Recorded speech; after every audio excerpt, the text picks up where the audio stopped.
Bismillahirrahmanirrahim. Assalamualaikum warahmatullahi wabarakatuh. Alhamdulillahirabbil alamin wassalatu wassalamu ala asyrafil anbiya'i wal mursalin wa ala alihi wa sahbihi ajma'in. Qala Rasulullah sallallahu alaihi wasallam, man 'ada li waliyan faqad azantuhu bil harb. Wa ma taqarraba ilayya 'abdi bimithli ada'i ma aftaradtu 'alayhi. وما يزال عبدي يتقرب إلي بالنوافل حتى أحبه فإذا أحببته إلى آخر. Barang siapa yang memusuhi waliku, berarti dia telah menantangku berperang. Dan tidaklah hambaku mendekatkan diri kepadaku dengan satu amalan, kemudian hal itu dianggap sama dengan apa yang aku wajibkan kepadanya. Apabila hambaku senantiasa mendekatkan dirinya kepadaku dengan amal sunnah, aku pun akan mencintainya. Dan apabila aku sudah mencintainya, dalam seterusnya disebut dalam hadis Bukhari, dan ini merupakan hadis sahih, di mana Allah mengatakan kalau Allah sudah mencintai seorang hamba, maka mata kita atau dia ada, atau dia menjadi mata bagi kita, dia menjadi telinga bagi kita. Dalam makna akhirnya Allah akan memberikan bimbingan kepada kita. Jemaah, pada pagi ini insyaallah saya ingin mengajak kita mendiskusikan topik tentang ridho. Ini satu akhlak yang harus kita miliki. Bahkan ini salah satu bahagian dari akhlak utama. Keridhaan seorang hamba terhadap keputusan dan takdir Allah, baik atau buruk, ini konsekuensi iman. Jadi kalau sudah ridho itu artinya adanya penerimaan, tapi tetap dalam keadaan iman. Jadi kalau apapun peristiwa yang terjadi, kita tidak panik. Selama kita tahu itu ketetapan dari Allah, bukan kezaliman. Ketika kita dirampok, na'udzubillah min dzalik, kemudian tas kita dibawa misalnya, terus kita ridho, enggak apa-apalah, ini sudah takdir, itu salah. Kalau itu bukan. Itu kenapa? Karena terjadi sesuatu yang sifatnya mengambil dengan paksa, dan Allah menyuruh kita untuk mempertahankan hak atau merebut hak kalau itu terjadi di tengah kita. Jadi dalam Islam kita ditekankan untuk ridho pada 3 hal, supaya kita bisa tetap stay atau tetap kondisi nyaman dalam beriman. Pertama, ridho Allah sebagai Tuhan. Ini masalahnya kan sering kita nggak ridho. Karena ketika kita bicara Allah sebagai Tuhan, ini Allah yang mana ini? Allah yang kita sembah, Allah yang sebagai Raja, Allah yang sebagai pemberi rezeki, Allah, nah itu dia. Jadi di semua urusan itulah Allah kita ridho. Kalau saya sakit, kemudian ada penyembuhan, tapi saya tahu penyembuhan ini caranya salah. Cuma rata-rata orang selalu kalau berobat ke situ, itu sembuh. Tapi kalau cara yang benar, sembuhnya lambat dan juga nggak jelas. Saya lebih ridho yang lambat dan nggak jelas, selama Allah ridho di situ. Nah, jadi makna aku ridho Allah sebagai Tuhan, menerima ketetapan, tapi bukan lantas sifat orang ridho itu bukan pasrah. Saya ulang sekali lagi, sifat orang ridho itu bukan pasrah, dia progresif, dia kreatif. Ya, yang namanya pasrah itu tidak ridho, bukan ridho, itu sudah tidak bisa lagi berbuat apa-apa. Nah, dia beda tipis dengan tawakal, walaupun tawakal lebih kreatif. Baik, kemudian ridho Muhammad sebagai Rasul. Kalau ridho Muhammad sebagai Rasul, ikutilah apa mau dia, apa yang dia sampaikan, apa yang dia ajarkan. Ada orang ridho cuma nerima, iya memang dia Rasul, titik, sampai berhenti di situ. Tapi ajaran-ajarannya, perintah-perintahnya, apa yang dia larang, kita nggak ikut. Itu tanda kita nggak ridho. Kalau ridho itu ya sudah, misalnya ada orang yang kita ridhoi untuk melakukan sesuatu, ya sudah, kita malah mendukung dia melakukan itu. Jadi kalau ridho Rasul sebagai Nabi, ridho Muhammad sebagai Rasul, maka kita akan ikut apa yang menjadi perintah dan larangan darinya. Kemudian ridho Islam sebagai agama, supaya enak memahaminya, kita harus tahu agama itu apa.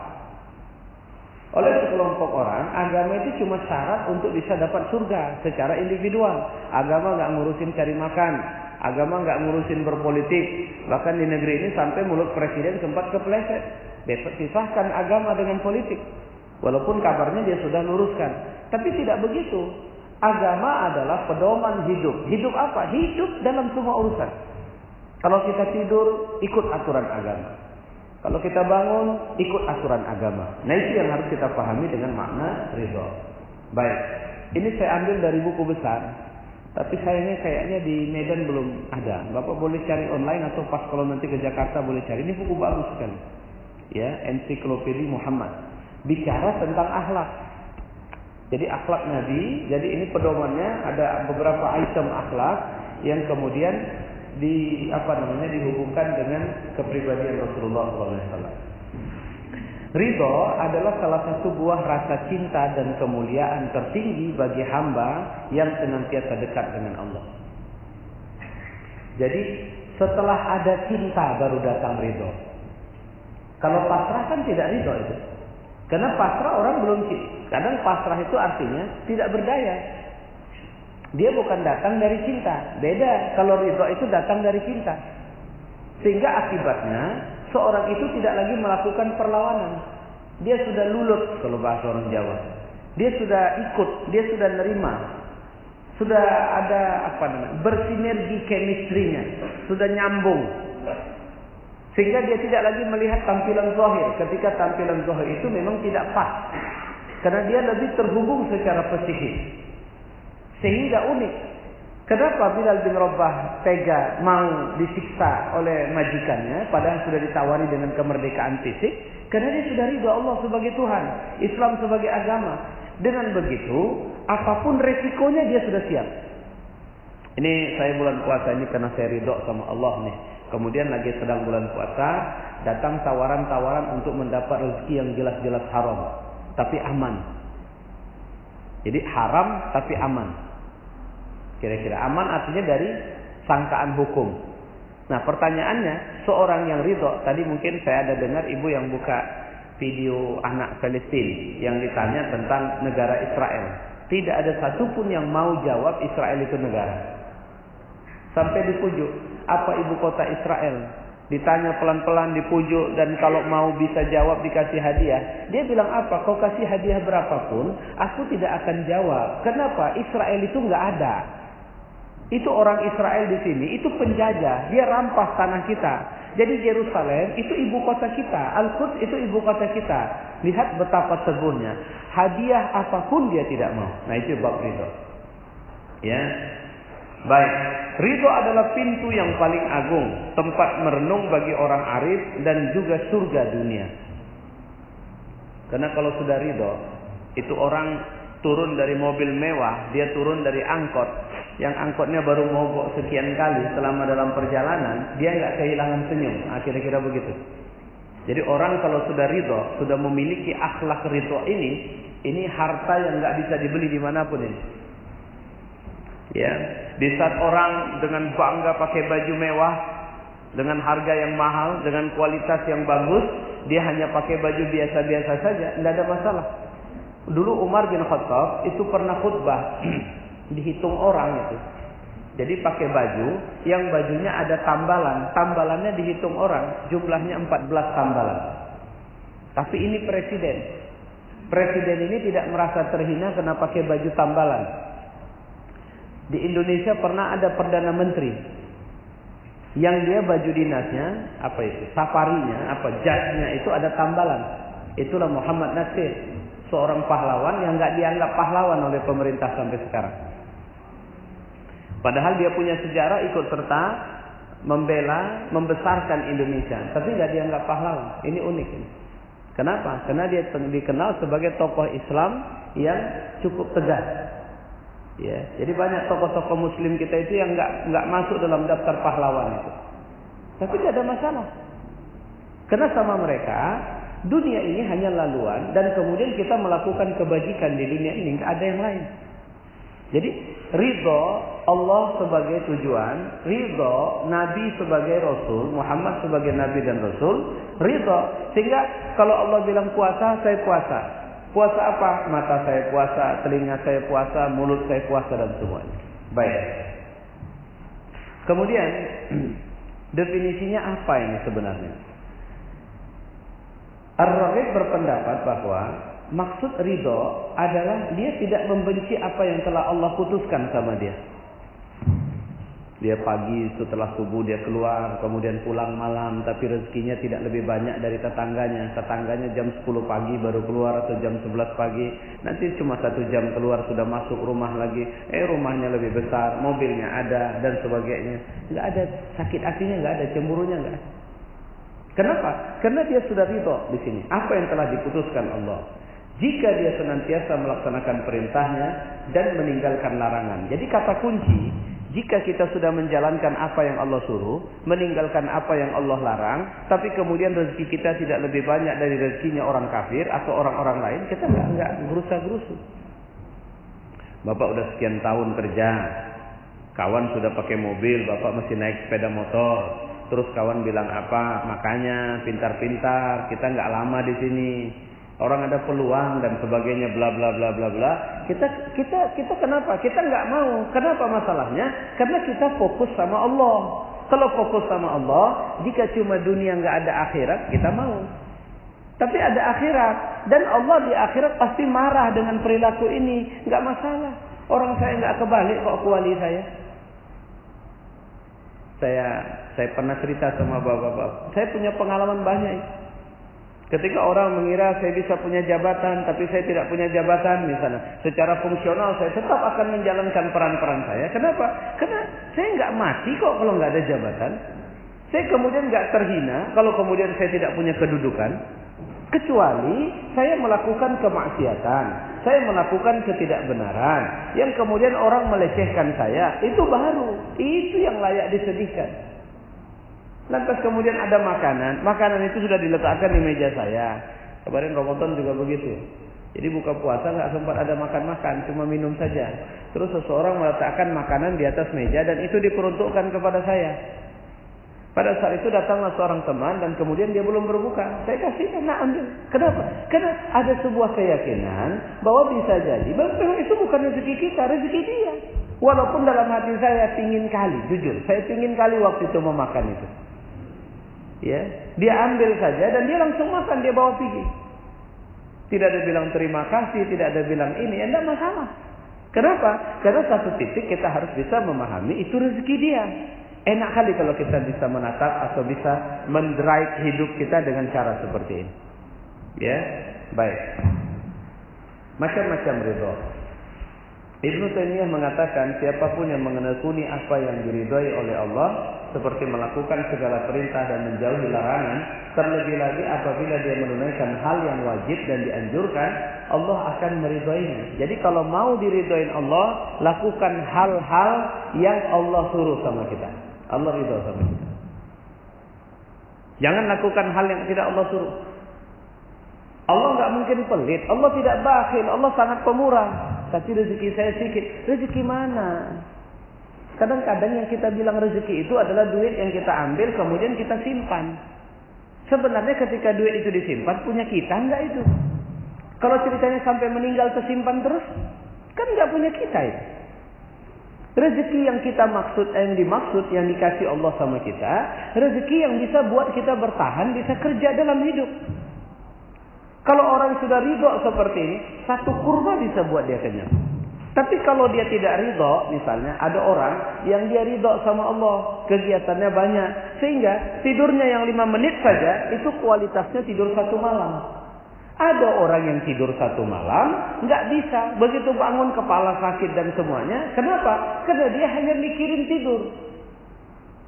Makanya, kalau malam hari nggak bisa tidur, apa yang ibu lakukan biasanya? Bingung. Ada orang yang sampai stres. Terus aduh, pil tidur tidak ada. Kenapa harus mikirin itu? Kenapa tidak melihat? Misal contoh nih, nanti kalau misalnya kita jalan, contoh lagi, di tengah keramaian, mobil kita terhenti di tengah keramaian, apa yang Bapak buat? Ten. Kalau diukur-ukur, kita pun nggak buru-buru amat sih. Terus kemudian, iya Pak, coba saya kan maunya bisa buka di rumah. Iya, itu kan normalnya. Sekarang kalau nggak bisa, menunggu kemacetan, mau nggak sekedar membuka Al-Quran berapa lembar? Coba kalau Bapak lakukan, nggak terasa macet itu. Jadi begitu macet, saya kalau di Medan begitu. Medan kan seringkali kita kalau apa macet gitu. Ya udah, pas lagi macet jalan pelan-pelan sambil pegang Quran. Dapat 1 lembar, dapat 2 lembar, alhamdulillah. Dan suasana macetnya nggak terasa. Alhamdulillah tiba-tiba sudah sampai sini. Jadi kalau menunggunya nggak terasa. Jadi artinya kita mengisi waktu kita dengan hal-hal yang bermanfaat. Memang di setting dulu. Ya, di setting dulu bahwa kita tidak akan terjebak dalam keadaan-keadaan yang melelahkan kita itu. Baik, kita ulang. Kita lanjutkan maksud saya. Ridho itu dibagi menjadi dua bagian. Pertama, ridho dalam menjalankan perintah dan hal-hal yang diperbolehkan oleh Allah tanpa melampaui batas. Ridho ini hukumnya wajib. Jangan udah berbuka, bapak belum berbuka, Allah tidak suka itu. Kalau sudah berbuka, ayo pak buka. Iya bentar, nggak ada, saya nunggu sebentar. Nah, apa yang mau ditunggu lagi? Sudah buka, sudah jelas, makanan sudah ada, kecuali belum ada makan. Semalam saya pergi safari Ramadan. Hanya beberapa menit sebelum berbuka, kami belum sampai. Terakhir, bagaimana kita beli teh? Saya lihat ada bonbon. Sudah ini saja. Kita buka pakai ini. Tapi kemudian kalau ternyata bonbon pun tidak ada, niatkan saja berbuka. Segerakan. Jangan sok kuat, sok tahan. Nggak suka, Allah tidak ridho yang kayak gitu. Allah ridho kalau kita melakukan apa yang Dia suruh. Itu saja. Makan, sudah lapar kali makan, jangan ditahan, bisa buat penyakit. Ya. Kemudian apa lagi? Kalau ngantuk kali, pilihannya antara sholat dengan tidur, tidur aja dulu. Tapi kasih wasiat dulu sama yang bangun. Tolong ingatkan, saya belum tidur. Itu dia. Apa lagi? Dalam berpakaian, ibu kalau berpakaian di depan cermin, sederhana saja. Ibu nggak butuh kitab, nggak butuh hadis, nggak butuh Quran. Coba begitu ibu berdandan, coba tengok. Kira-kira Allah ridho nggak dengan penampilan ibu yang kayak begitu ini? Pilihan bajunya, pilihan kosmetiknya. Allah ridho nggak? Kalau Allah nggak ridho, ibu bisa putuskan sendiri. Kayaknya Allah nggak ridho ya. Ini buat masalah, ini malah nambah dosa ya. Apa yang nambah dosa? Mungkin cara berdandannya atau menornya dan sebagainya. Kalau bahasa kita tabarus jahiliyah, berdandan atau berhias dengan cara jahiliyah. Ini bisa buat masalah. Harusnya membuat hati laki-laki tentram, ini bisa marah laki-laki buat ini. Nah, contoh begitu. Itu tinggal kita putuskan. Ya. Baik. Yang kedua, ridho dalam menerima musibah. Jadi kalau tadi menerima perintah. Azan datang, bapak nggak ada kerjaan. Kenapa bapak terduduk nggak bisa? Udah azan, yuk masjid, nantilah dulu musola yuk. Iya nanti bentar saya nyusul. Tonton nyusulnya tidak sampai habis sholat 5 waktu dia tidak nyusul. Ada apa? Makanya ridho itu adalah kerja orang yang cinta. Dia kalau sudah cinta, ridho. Seorang istri, kata kuncinya sama di rumah itu cinta suami. Kalau dia sudah dicintai dan dia sudah mendapat perhatian dan dia juga mencintai suaminya, itu jam kerja dia 24 jam itu dia tetap relax, fresh. Kenapa? Dia cuma butuh itu. Tapi kalau sudah mulai terganggu cintanya, enggak lagi. Makan pun hilang seleranya, semangatnya pun tidak ada lagi. Maka kata kuncinya dari situ. Apa yang membuat kita bisa nyaman? Tengah malam kita bangun di saat sebenarnya tadi malam saya terus terang saya tidurnya jam 1:30, tapi alhamdulillah saya terbangun lagi jam 2:30. Terus kemudian saya sholat tahajud sampai sahur. Ini contoh ini, bukan aktivitas saya sih, ya. Terus saya sampai sahur, kemudian setelah sahur saya baca Quran, alhamdulillah. Tapi sekarang terus apa? Coba rasakan. Ada ngantuk? Ngantuk Pak memang. Ya, tapi kemudian kalau kemudian Allah memberi karunia, biasanya Allah tidak akan suruh kita bangun kalau kemudian membuat kita lelah dan tidak bergairah di siang hari. Itu dia. Ya. Ridho atas musibah seperti kefakiran, rasa sakit dan kehinaan. Ini misalnya sekarang banyak sekali, bahkan sekarang ini kita cenderung melihat oknum aparat keamanan atau instrumen keamanan negara dihadap-hadapkan dan dibenturkan dengan umat Islam. Jadi cerita persekusi umat Islam. Ya udah, kita jangan melakukan tindakan yang di luar Allah, yang Allah tidak suka. Ada satu hal tadi nanti insyaallah saya kirim ke grup. Kalau nggak silap belum terkirim saya. Itu tentang Abu Damdam. Abu Damdam itu satu hati apa? Dia sudah wakaf dirinya di hadapan Allah. Aku akan bersedekah kepada orang yang mencaci makiku dan aku tidak akan marah. Tapi bahasa Malaysia dari Ustaz. Jadi artinya sedekah dia nggak punya duit. Jadi sedekah dia apa? Sedekah dia kalau ada orang yang menghina dia, ada orang yang merendahkan dia, ada orang yang mencaci maki dia, dia nggak mau marah. Aku tidak akan balas. Aku tidak akan membiarkan ada sakit hati di dalam hatiku. Aku akan bersabar. Aku akan ridho karena aku mencintai. Nah, insya Allah nanti saya kirim ke grup kita. Ya, itu ceramah dari salah satu ustadz di Malaysia. Bagus, cukup bagus.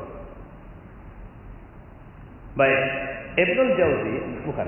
Ibnu Abbas meriwayatkan, jika kamu mampu mengerjakan sesuatu dengan ridho dan yakin, lakukanlah. Namun jika kau tidak mampu, ketahuilah sesungguhnya bersabar menghadapi sesuatu yang kamu benci adalah kebaikan yang banyak.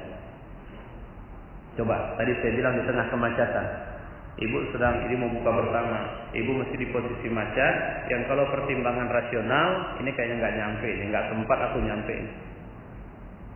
Apa yang keluar biasanya? Gerutu. Coba setelah menggerutu, apa yang bisa didapat? Saya punya teman yang pandai mengelola stres, sehingga dia tidak pernah stres. Padahal ketika musibah luar biasa menimpa dia pun, yang seharusnya dia stres, dia tidak stres. Kemarin saya bersama dia, saya memperhatikan bahwa kami mau buka bersama, itu begitu. Kemacetan membludak di Jakarta, semua akses jalan sampai jalan sempit juga macet. Dia mengatasinya dengan banyak bernyanyi. Itu yang saya lihat. Ya, dia nyanyi sepanjang sampai saya duduk di belakang, karena di sampingnya ada teman lagi. Temannya sampai udah diam, merah padam mukanya karena marah. Karena dia dianggap membawa jalan di jalan yang salah. Harusnya tadi kalau dari sana kita nggak macet, kata si Anu. Itu kan kalau kata kalau kata dia. Yang penting kan ini udah apa? Ya udah begini, memang harus kita nikmati. Dia sambil terus membawa mobil dengan bernyanyi. Nah, itu yang menarik saya lihat. Dan ternyata nyampenya juga nggak terlambat. Walaupun memang kami sudah terjebak sekian kali macet, gitu. Nah ini yang harus kita pahami, bahwa kalau kita ridho sama seperti seorang anak bayi. Apa yang membuat anak bayi atau anak-anak kecil, ya, itu dia tenang. Walaupun situasi misalnya mencekam, ada gempa, ada banjir, atau ada sesuatu yang sangat mencekam, itu kalau dia sudah digendong orang tuanya, dia tenang. Satu yang membuat dia tenang, dia tidak jauh dari cintanya. Siapa yang saya maksud cintanya? Orang tuanya. Dan dia yakin orang tuanya pasti lindungi dia. Sehingga kepanikan orang tuanya tidak menular sama dia. Pertanyaannya, kalau kita berlindung kepada Allah, Allah ada paniknya enggak? Enggak ada. Di situasi yang sangat mencekam, bisa merenggut nyawa kita, kemudian kita lari sama Allah, kita minta perlindungan sama Allah, Allah jaga kita enggak? Dan kemudian Allah akan juga mengalami kecemasan yang sama enggak? Tidak. Kalau begitu, kenapa tidak balik sama Allah? Nah, di sini dibilang tadi, modalnya adalah ridho, yakin. Kalau dengan dua ini belum bisa kita atasi, maka kita masuk melalui sabar. Di Quran itu jangankan kita, generasi pertama Islam saja, mereka diuji Allah sampai-sampai mereka bilang, mata nasrullah, mana ini pertolongan Allah? Karena ternyata pertolongan Allah belum datang juga, maka mereka ngomong begitu. Tapi Allah bilang apa? Ala inna nasrullah qarib. Ketahuilah bahwa pertolongan Allah itu dekat. Itu yang harus kita paham. Makanya yang paling penting dari semua itu bersabar. Bersabar itu apa? Ikut schedule. Apa yang membuat seringkali kita macet? Saya sudah berulang kali cerita macet di jalan. Orang Indonesia ini tidak sabar. Lampu masih merah saja pun dia udah tubruk sana tubruk sini. Sehingga yang hijau itu jalannya jadi susah. Saya sering memperhatikan sebabnya ya ketidaksabaran. Kita tidak punya budaya antri. Padahal kalau kita antri saja tidak sulit. Sekarang mobil bisa antri, sepeda motor tidak mau. Yang penting ada celah masuk. Kalau nanti keserempet, kita yang disalahin. Nah, itu biasanya. Ya, baik. Ridho adalah pintu keyakinan terbesar, tempat turunnya rahmat, berlimpahnya berkah, dan menjadi sebab keridhaan Allah. Allah ridho kepada mereka, dan mereka pun ridho kepada Allah. Itu disebut dalam Al-Maidah ayat 119. Hakikat ridho adalah menerima hikmah, membenarkan agama, mengandalkan kelemah lembutan, ketenangan, dan usaha yang baik. Ini hakikatnya. Menerima hikmah, membenarkan agama. Pokoknya ketika ada yang mengatakan itulah, makanya jangan terlalu fanatik kali. Tengok sekarang situasi. Ya, ada instansi yang berjanggut saja nggak boleh masuk. Ada instansi yang berjilbab tidak boleh masuk. Ada orang-orang fanatik nggak. Tengok di negara ini yang paling banyak diburu. Densus 88 misalnya. Dia serius yang diburu siapa? Coba cari. Pernah nggak? Ada satu aja. Nggak usah banyak. Ada satu aja orang kafir ditembak mati oleh Densus 88. Nggak ada. Artinya sama saja yang diburu itu adalah segala yang dianggap sebagai sumber terorisme yang datang dari oknum-oknum, kita bilanglah oknum-oknum muslim yang belum tentu teroris. Kenapa belum tentu teroris? Karena dia itu pernah salah kok. Tapi nggak dianggap karena involvable, dia tidak ada salahnya. Kalaupun dia bunuh orang, yang dibunuhnya juga bukan orang yang bersalah, nggak ada masalah. Selesai masalah. Inilah lembaga yang paling itu soal saya bilang tadi involvable, nggak ada salahnya. Dia mau ngapain saja nggak ada masalah. Tiba-tiba kita diserang, diserbu doam, saya ditembak mati, terus dengan naudzubillah tudingan saya teroris, selesai masalah. Oh rupanya ustaz itu teroris, sudah selesai. Cuma nggak boleh lagi bilang nggak ada, mana pernah, nggak bisa, karena nanti bisa kena juga. Ya kira-kira begitu. Ya. Baik, Ibnu Jauzi mengatakan ridho adalah salah satu dari sekian buah ma'rifat. Jadi apabila kita mengenal Allah, kita pasti akan ridho dengan semua keputusannya. Jadi coba cari dalam diri kita. Bapak tadi pagi sahur makan minum, terus masuk lewat tenggorokan. Itu makanan masih terasa sekarang. Diapain? Siapa yang kerja? Mata kita siapa yang kerja? Detak jantung kita bagaimana? Kemarin ada teman cerita, Ustaz, makcik saya itu 5 jam saja akhirnya keluar duit 19 juta, tapi akhirnya meninggal juga. Kenapa? Baru duduk sama saya, duduk cerita, tiba-tiba dia merasa seperti masuk angin, kami bawa rupanya serangan jantung. Artinya apa? Siapa yang mengendalikan semua itu? Siapa yang mengendalikan hidup dan mati kita? Kalau kita tahu Allah lah yang mengendalikan semua ini kalau pakai teleskop kita tengok ke langit kabarnya, itu sekian batu-batu angkasa kan berhamburan menuju bumi. Kapan saja bisa lewat. Tapi kenapa tidak bisa? Jawabannya karena ada lapisan oksigen, atmosfer kita menahan sebagai junnah, sebagai perisai. Tapi kata Allah, idza sama'un fatarat, nanti ada masa di mana itu hancur.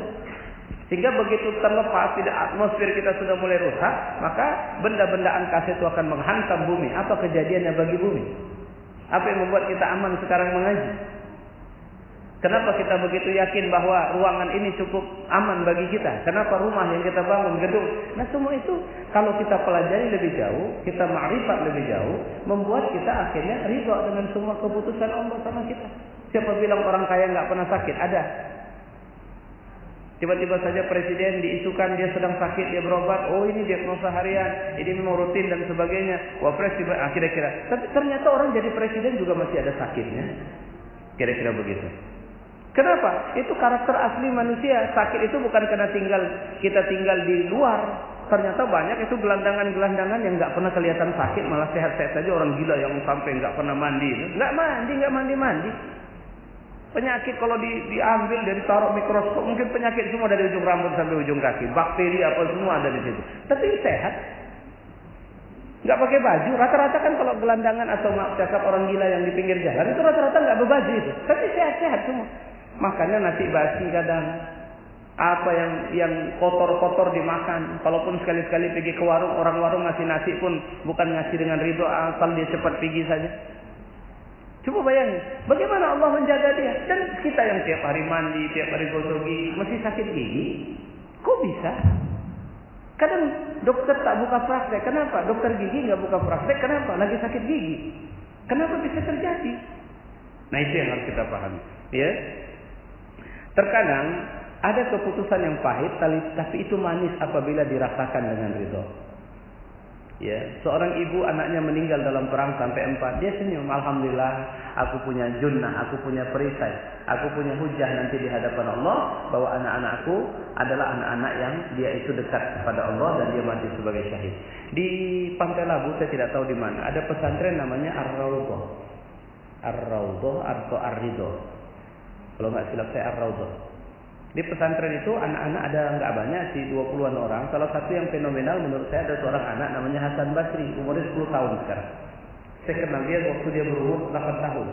Waktu itu saya ketemu dalam satu pengajian dan anak ini sudah hafal Quran di usia 8 tahun itu. Kabarnya 7 tahun dia sudah hafal Quran. Anaknya anak niat, tapi orang Mandeling. Bapaknya Dalimunte, ibunya Hasibuan. Tinggal di Olora. Olora ini kampung muslim di Gunung Sitoli. 9 bersaudara. Dari 9 bersaudara, 6 sudah hafal 30 juz Al-Quran. Sementara 3 lagi masih sedang belajar. Siapa gurunya? Emaknya. Emaknya hafal Quran? Enggak. Orang kaya enggak. Subhanallah. Jadi artinya kita yang kumpulin duit yang katanya untuk menjaga anak supaya anak jadi hebat apa semua bermutu berkualitas, pernah nggak masuk dalam daftar bermutu berkualitas itu soleh? Kaya duit tidak akan bisa membuat kita atau kita bisa mendidik anak, nggak bisa pakai duit. Kita mendidik anak dengan keteladanan. Ternyata tahu berapa? Salahuddin Al-Ayyubi itu kan raja hebat. Ternyata begitu dia meninggal, duitnya tidak ada 5 dinar. Ukuran duitnya dirham. Untuk ngurus jenazahnya saja kalau pakai duit dia nggak bisa. Jadi artinya apa yang dia wariskan? Kejayaan. Apa yang dia wariskan? Ketegaran, keteladanan. Nah ini, jadi artinya, maksud saya sedang mau ceritakan sebenarnya, kalau ridho sudah ada sama kita, yang namanya miskin, itu bukan hambatan kita menjadi berdaya, enggak. Saya berapa tahun yang lalu di masa SBY, sekarang nggak nampak, karena masa SBY sering masuk TV anak-anak dengan prestasi terbaik di tingkat nasional dalam UN.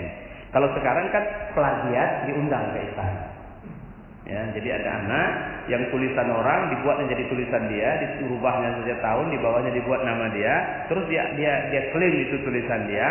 Nah ini dianggap anak berprestasi. Oleh presiden dipanggil, kemudian selfie sama presiden, dianggap ini loh remaja Indonesia yang luar biasa. Dikasih sepeda.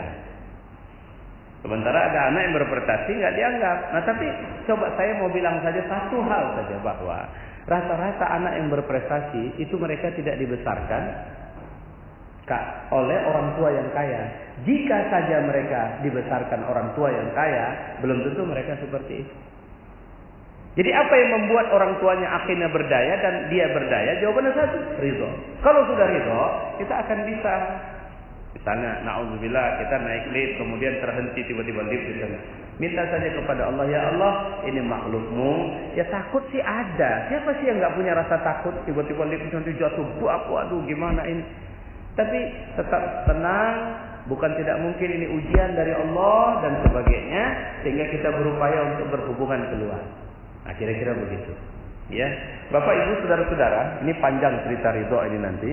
Mungkin kalau rezekinya ada nanti kita akan lanjut di waktu yang lain. Tapi kata kuncinya bahwa orang yang arif akan jarang merasakan keputusan yang pahit karena kekuatan ma'rifat. Pak, mohon maaf, Ibu dimutasi ke Gunung Meriah. Jadi apa? Jadi pegawai di sana, jagain puskesmas. Terus kebayang, ya Allah Gunung Meriah jauhnya, ya Allah ini habis, ini aku sedang dihabisin.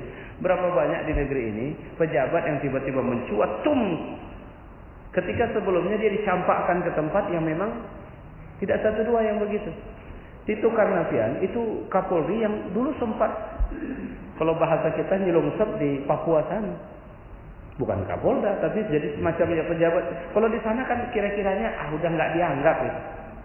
Nah sekarang Sumatera Utara ada, itu artinya siapa yang apa istilahnya, yang ketika dia terlepas dari setelah dia mendapat jabatan prestisius dia menjadi apa itu urusan lain, tapi jangan pernah mengutuk peristiwa yang menimpa kita. Allah tidak suka. Tapi tetap saja tenang, karena tidak ada peristiwa kecuali dalam ketentuan Allah, dan sekarang sikapi dengan baik. Makanya pernah, kalau nggak silap saya, Ibu Kadis pernah tanya sama saya, jadi kalau kita difitnah, apa yang harus kita lakukan? Sadar, jangan balas. Itu yang dilakukan oleh Habib. Kalau dia mau ngelawan, saya pikir ini lebih ramai Indonesia. Karena Habib ini urat takutnya udah diperiksa itu, nggak ada. Cek sana cek sini, kalau bahasa kita udah nggak ada urat takutnya. Ya, sebenarnya mati pun dia udah siap itu. Cuma ya, tapi kalau mati udah siap, kenapa dia nggak pulang Ustaz? Itu karena nasihat ulama-ulama, jangan pulang. Nanti saja dulu, situasi nggak mungkin. Karena masalahnya Habib ini bukan Habib lagi. Habib ini sudah menjadi tokoh yang demikian dicintai oleh umat Islam. Kalau sempat di sini nanti ketahuan dan kelihatan sesuatu yang bisa, yang bereaksi umatnya bukan dia. Kalau dia mau dipenjara, mau dikemana pun, memang udah makanannya gitu. Itu. Nah orang yang begini, jadi kita kan jadi lebih tenang nih. Mana jalan keluar? Ingat nggak orang yang terkepung dalam gua? Yang 3 orang diceritakan nanti. yang malam-malam pintu guanya ketutup sehingga mereka berusaha keluar nggak bisa. Terakhir mereka tenang. Usaha udah nggak mungkin. Kita minta saja sama Allah. Begitu satu-satu mereka minta kepada Allah, Allah memberikan tenaga tambahan dan akhirnya mereka bisa keluar. Nah yang begini ini nggak bisa on kalau nggak ada ridho. Nah itu maksudnya. Ya, oke. Assalamualaikum warahmatullahi wabarakatuh. Silakan kalau